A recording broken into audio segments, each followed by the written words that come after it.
Najiuliza waende wapi? Hiyo ni giza. Mungu anatangaza kwamba amekuja.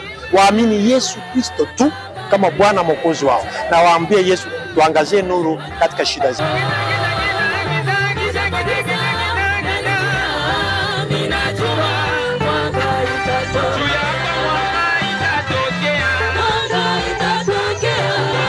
Ndiyo, na mimi nilikuwa yuko kabisa. Nimeona mkutano umeendelea vizuri kabisa, tumeshushiwa nuru yetu kutoka Baraka. Tangazo kwa Baraka kwamba Mungu amekuja Baraka. Amechagua Baraka kuwa baraka la Kongo na baraka la ulimwengu. Nuru ya ulimwengu itaanzia Baraka, itakamata Kongo na inaenda ulimwengu mzima.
Mimi ni Askofu Etienne Aluba, mwangalizi wa kanisa la Siloam, pia mkurugenzi wa makanisa huru za Kongo hapa Fizi. Tumekuwa hapa ajili ya mkutano wa hadharani baada ya kufanya siku 13 tuko katika kifungo cha maombi.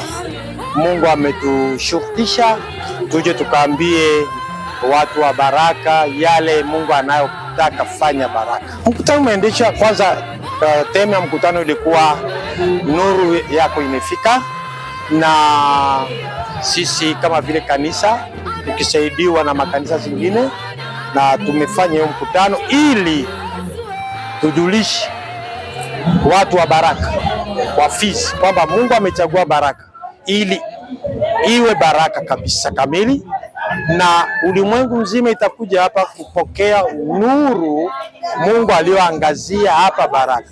Yaani mambo mengi yatajulikana na itashangaza watu, na watu watakuja wengi kuja kuuliza siri gani yenye iko hapa.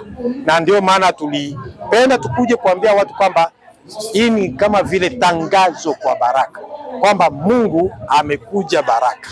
Amechagua Baraka kuwa baraka la Kongo na baraka la ulimwengu.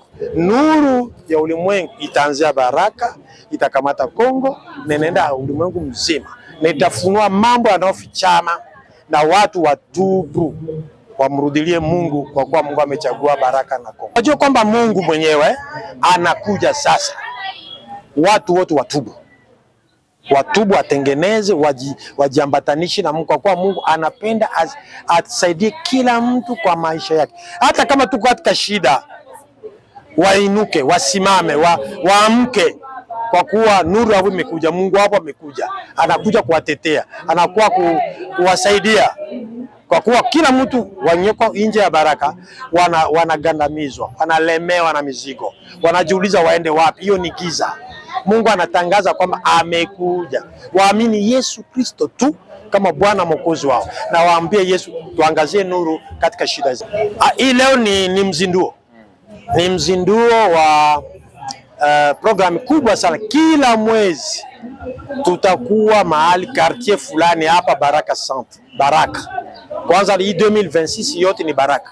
Tutakuwa mwezi kesho tutakuwa pale Mshimbaki Bandro, mwezi kesho yake tutakuwa Kalinga Nord, mwezi ingine tutakuwa kule Kalunja, mwezi ingine tutakuwa Katanga, kisha tena tunarudi Kalinga Sud, tunakuwa malizia hapa.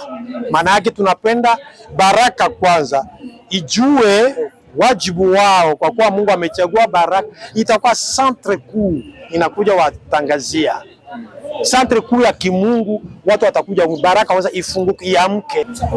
Ni maono makubwa sana ya kutangaza nuru ya Yesu Kristo kwa ulimwengu, kwa kuwa tuko kanisa la misionari. Tunaangaziwa, tunaambia watu tubuni. Tu kazi kubwa tuko nayo. Tubuni, ufalme wa Mungu umekaribia. Yesu yuko karibuni kuja. Watu wajiandae, kwa sababu watu wengi wanakufa katika dhambi, hawakutubu. Na ndio tunao kazi ya kuambia watu wamrudilie Yesu, watubu. Viongozi wa kiserikali ni kwamba waamini Yesu, kwa kuwa hii nchi tayari ni nchi ya Yesu Kristo. Rais amepatia hii nchi Mungu depuis le 23 juin 2019. Ni nchi ya Mungu. Sasa hawataiongoza wanavyovipenda. Wasipomwauliza Mungu hawatapata masolution. Kwa kuwa ni nchi ya Mungu, rais na makanisa ishapatia Mungu nchi na wamukonsulte. Ila Mungu amesema hii mwaka hii nchi ataipatia tunataka restauration, mabadiliko. Nchi Mungu ana mpango wa kuirestore na itakuwa nchi kubwa sana, kwa kuwa itabeba nuru katika ulimwengu.